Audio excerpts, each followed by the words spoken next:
In this investigation, we will explore some new ideas relative to functions. We will look at a function's domain and range, as well as the intercepts of a function's graph. To explore these ideas, consider the following context. A point travels along a circular path that is centered at the origin, and it travels for one lap. I have this shown here.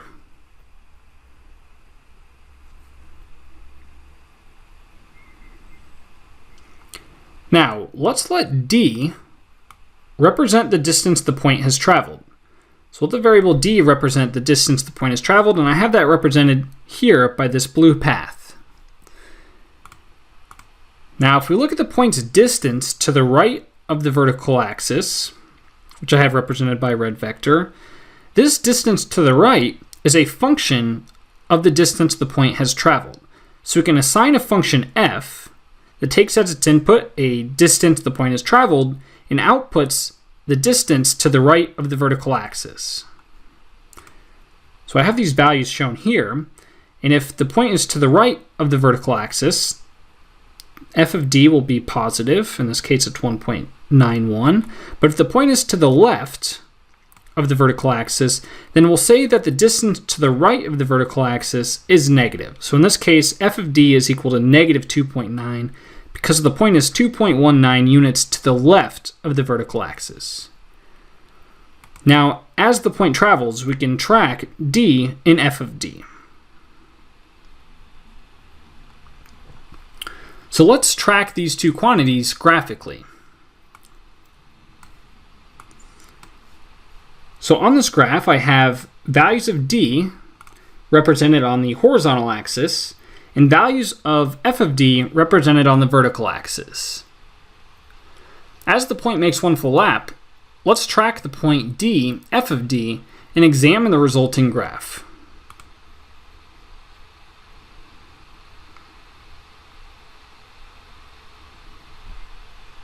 If we look at the graph, we see that the graph touches the vertical axis at the point 0, 3. So when the input to f is 0, so if the input is 0, the output is equal to 3. We then say that the vertical intercept of f is 3, because 3 is the output of f when the input is 0. So more generally, we say that the vertical intercept of f is a value on the vertical axis where any points are located. And this will always be equal to f of 0. So in this case, the vertical intercept of f is equal to 3. And that's because f of 0 is equal to 3. Now if we go back to the graph, we also see that the graph touches the horizontal axis at a couple places.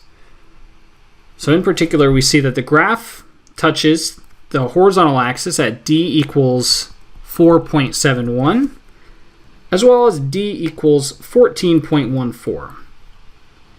Now we're going to call these values the horizontal intercepts of f, because these are values of the input that make the output equal to 0.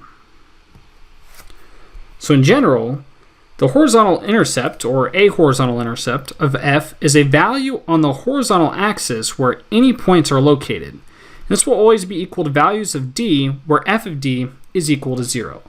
So in this case, the horizontal intercepts of f are d equals 4.71 and d equals 14.14.